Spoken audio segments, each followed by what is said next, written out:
મહત્વના સમાચાર ગાંધીનગરથી સામે આવી રહ્યા છે। કાયમી ભરતીની માંગ સાથે હજારો ટેટ ટાટ પાસ ઉમેદવારોએ સચિવાલય ખાતે આંદોલન કર્યું છે। એમએલએ જિગ્નેશ મેવાણી સહિતના અટકાયત કરવામાં આવી છે। કાયમી ભરતીની માંગ સાથે રાજ્યના હજારો ટેટ અને ટાટ પાસ ઉમેદવારોએ સરકાર સામે મોરચો માંડ્યો છે અને આજે મહાલડતની શરૂઆત થઈ છે। આજે સચિવાલય ખાતે હજારો ઉમેદવારોએ વિરોધ નોંધાવવા એકત્રિત થયા હતા અને મોટી સંખ્યામાં ઉમેદવારોએ વિરોધ માટે પહોંચ્યા હતા। ગાંધીનગર પોલીસ છાવણીમાં ફેરવાયું છે। રાજ્યની સરકારી ગ્રાન્ટેડ સ્કૂલોમાં શિક્ષકોની 1000 જેટલી જગ્યાઓ ખાલી છે, જેમાં કાયમી ધોરણે ભરતી કરાવવાને બદલે રાજ્ય સરકારે જ્ઞાન સહાયક યોજના લાગુ કરી છે। 11 મહિનાના કરાર આધારિત ભરતી કરતા ટેટ ટાટના ઉમેદવારો દ્વારા વિરોધ કરવામાં આવી રહ્યો છે। જ્ઞાન સહાયક યોજનાની કરાર આધારિત ભરતીના વિરોધમાં હજારો ઉમેદવાર ગાંધીનગરના સચિવાલય ખાતે મહાઆંદોલનના મંડાણમાં ઉતર્યા હતા અને આજે મોટી સંખ્યામાં હજારો ઉમેદવારોએ સચિવાલય ખાતે કાયમી ભરતીના માંગ સાથે પહોંચ્યા હતા। હજારો ઉમેદવારોને જોતા ગાંધીનગર પોલીસ છાવણીમાં ફેરવી દેવાયું હતું અને ઉમેદવારોના સમર્થનમાં આવેલા ધારાસભ્ય જિગ્નેશ મેવાણી સહિતની અટકાયત કરવામાં આવી છે। છેલ્લા કેટલાય સમયથી કાયમી ભરતીની માંગ સાથે શિક્ષકોનો વિરોધ કરી રહ્યા છે। વિદ્યા સહાયકો અને શિક્ષણ સહાયકો કેટલાય સમયથી માંગ કરી રહ્યા હતા અને શિક્ષકોની કાયમી ભરતી માટે શિક્ષણ મંત્રીની પણ રજૂઆત કરી ચૂક્યા છે। કેટલાક ઉમેદવારોની વય મર્યાદા પણ પૂરી થઈ ગઈ છતાં ભરતી ન થઈ હોવાના આક્ષેપ પણ કરાઈ રહ્યા છે, ત્યારે ઉમેદવારોની વય મર્યાદામાં પણ છૂટછાટ આપવા માંગ કરાઈ છે।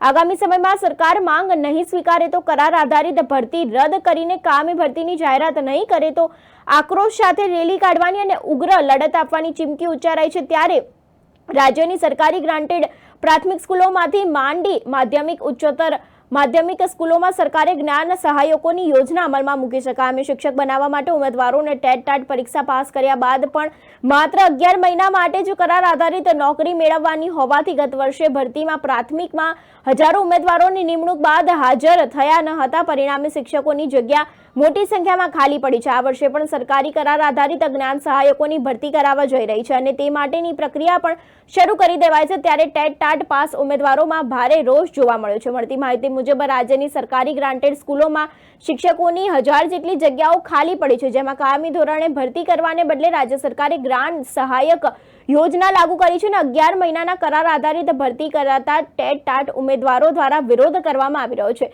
જ્ઞાન સહાયક યોજનાના કરાર આધારિત ભરતીના વિરોધમાં હજારો ઉમેદવારોએ ગાંધીનગરમાં સચિવાલય ખાતે મહાઆંદોલન કર્યું હતું અને આજે મોટી સંખ્યામાં હજારો ઉમેદવારો સચિવાલય ખાતે ભરતીની માંગ સાથે પહોંચ્યા હતા અને હજારો ઉમેદવારોએ જોતા ગાંધીનગર પોલીસ છાવણીમાં ફેરવી દેવાયું હતું। ઉમેદવારોના સમર્થનમાં આવેલા ધારાસભ્ય જિગ્નેશ મેવાણી સહિતના લોકોની અટકાયત કરવામાં આવી છે। છેલ્લા કેટલાય સમયથી કાયમી ભરતીની માંગ સાથે શિક્ષકો વિરોધ કરી રહ્યા છે। વિદ્યા સહાયકો અને શિક્ષકો છેલ્લા કેટલાય સમયથી માંગ કરી રહ્યા છે કે તેઓની કાયમી ભરતી કરવામાં આવે।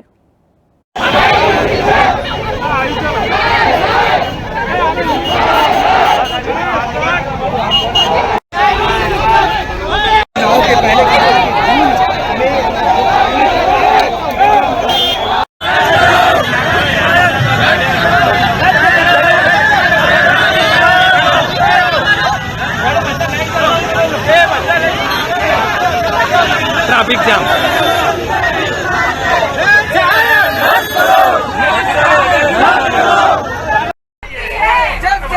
जब सरकार डरती है पुलिस को आगे करती है। जब सरकार डरती है पुलिस को आगे करती है। हाय हाय हाय सरकार हाय हाय हाय हाय हाय हाय। આજે આપણા ગુજરાતમાં જ્યારે 70,000 થી વધારે જેટલા શિક્ષકોની ઘટ છે, ગુજરાતની વર્તમાન પેઢીનું ભવિષ્ય જોખમમાં મુકાઈ રહ્યું છે, ત્યારે એટલીસ્ટ આ 90,000 જેટલા ટેટ ટાટના યુવાન યુવતીઓ જે પરીક્ષાઓ પાસ કરી, એટલીસ્ટ એમને તો તમે કાયમી નોકરી આપો। શા માટે તમે એમને નોકરીથી વંચિત રાખી રહ્યા છો? આ મુદ્દાને લઈને રેલીઓ કરી, ધરણા કર્યા, અરજીઓ કરી, આવેદનપત્ર આપ્યા, અમદાવાદમાં રેલી કરે, ગાંધીનગરમાં ડિટેન થાય। આજે પણ ગાંધીનગરમાં પથિકાશ્રમ અને અલગ અલગ જગ્યાએથી લગભગ 70 જેટલા યુવાન યુવતીઓ જે ટેટ ટાટના અમારા સાથીઓ છે, બધાની આજે અટકાયત કરવામાં આવી છે અને રાજ્યની સરકાર તરફથી કોઈ એમની સાથે ડાયલોગ કરવા માગતું નથી। એટલે ગુજરાતના યુવાનોનું ભવિષ્ય અંધકારમય આ સરકારે બનાવ્યું છે। એટલે હું મીડિયાના માધ્યમથી રાજ્યની સરકારને અને માનનીય શિક્ષણ મંત્રીને હાથ જોડીને વિનંતી અને અપીલ કરું છું કે તાબડતોબ આ બાબતે એક નિર્ણય કરવામાં આવે અને જેટલા પણ ટેટ ટાટના યુવાન યુવતીઓ છે એ બધાને ન્યાય આપવામાં આવે।